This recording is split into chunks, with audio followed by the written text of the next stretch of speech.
Ashrenu Matov Chalkenu, on a le scroll de continuer ensemble le jardin de la richesse, le guide pratique pour être un riche authentique, les amis. Et donc, on voit dans ce chapitre d'être heureux de sa part, d'être pleinement heureux de sa part, qui est une des conditions fondamentales pour être un riche authentique. Si c'est le riche, c'est celui qui est heureux de sa part.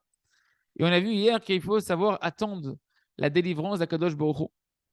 Hein, que Rabbi Nachman nous a dit que si jamais il n'avait pas renforcé sa confiance en Akadosh Baruch Hu, il serait un simple commerçant du nom de Nachman qui vagabonderait à travers les pays pour avoir sa parnassa.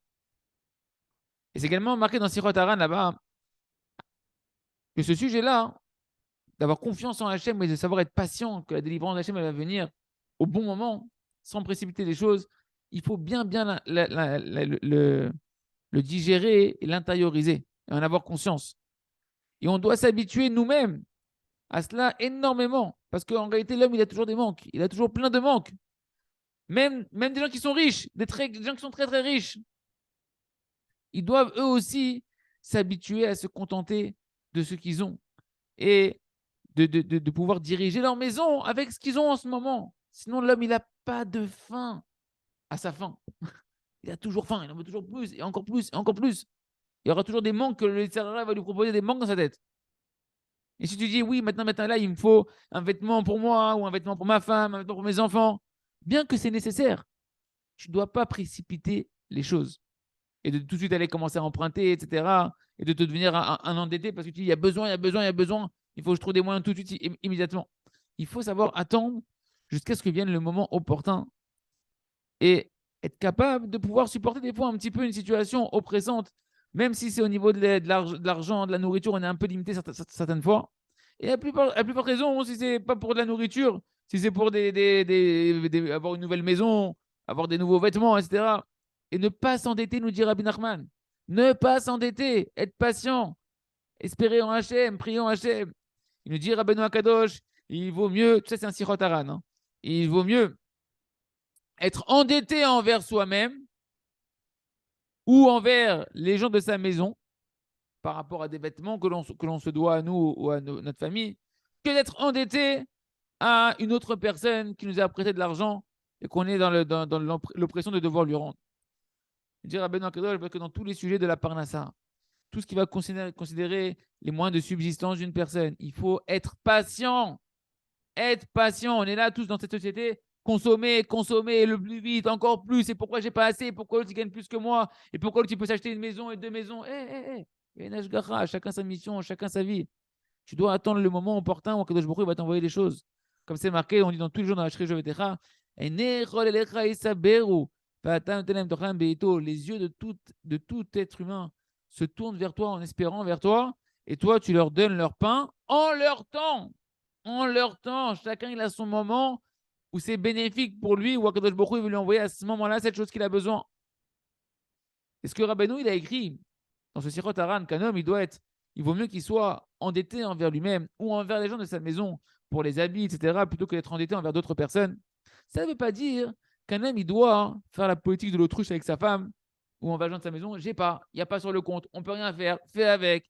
Toutes ces phrases-là, c'est sourd de dire ça, on a déjà vu ensemble.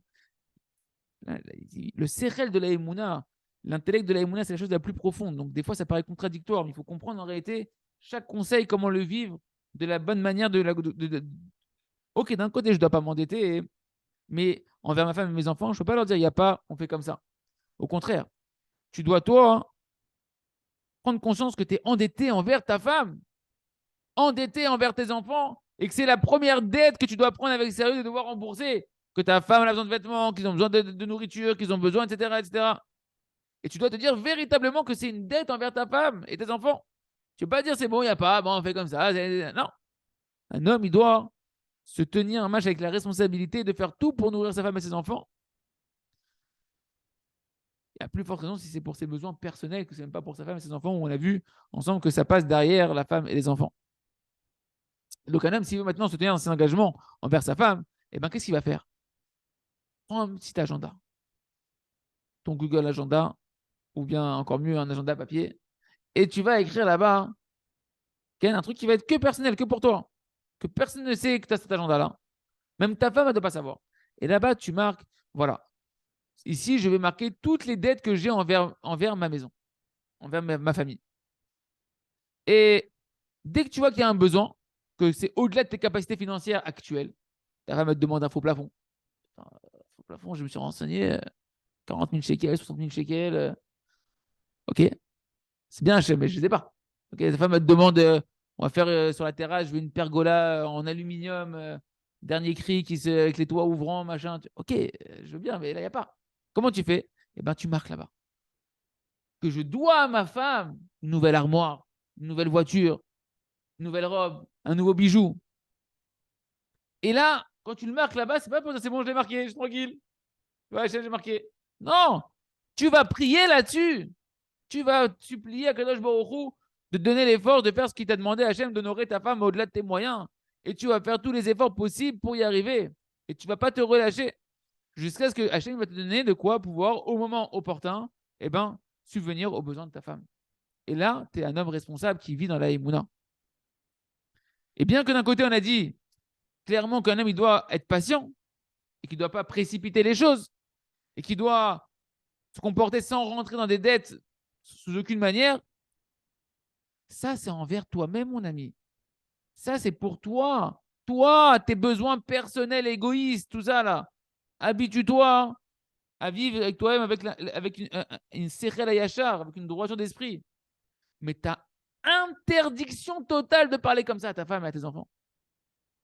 C'est-à-dire que c'est deux choses différentes. Envers soi-même, on se contente, on est patient et on accepte ce qu'on a, etc. Mais envers sa femme, jamais tu dois lui dire un mot qui va le mettre dans un état d'esprit d'étroitesse d'esprit, de petitesse, de yapa, etc. Au contraire, tu dois à ta femme l'apaiser. Tu dois agrandir son âme. On a vu que le secret de la parnassa, c'est l'agrandissement de l'âme de la femme. Combien de femmes se sentent heureuses, épanouies, qu'elle reçoit de son mari, qu'elle est éliminée de son mari. Plus c'est comme ça, plus la neshama de la femme, elle envoie de la parnassa à l'homme. Ta femme, tu dois toujours l'élargir son esprit. Et tu dois, devant elle, t'engager avec joie. Je te promets, ma chérie, tu auras ce que tu veux et je vais vraiment, et tu le promets vraiment. C'est-à-dire que avec l'aide d'Hachem, je vais tout faire pour y arriver et prendre la vraie responsabilité de remplir ses demandes. Et que vraiment, ces manques, qui doivent être importants pour toi. Parce qu'elle a encore ses besoins. Celle-là, elle ne s'arrête pas. Toujours des nouveaux objectifs de dépenses. C'est un trou noir. Ça va être un trou noir. Je me suis marié avec un trou noir. Elle absorbe, qu'elle absorbe. Non. C'est Hachem qui lui met ses manques à l'intérieur d'elle pour que toi, tu travailles ta confiance en Hachem. Pour que toi, tu travailles ta émouna vers Hachem. Que tu mettes ta prière vers Hachem. Et toi, tu es engagé, rappelez-toi dans la Touva, à la nourrir et à remplir tous ses besoins. Et on continuera demain à voir comment comprendre cette contradiction entre le fait d'être quelque part, je dois être patient, et d'un autre côté, je dois m'engager à pouvoir combler tous les manques de ma femme.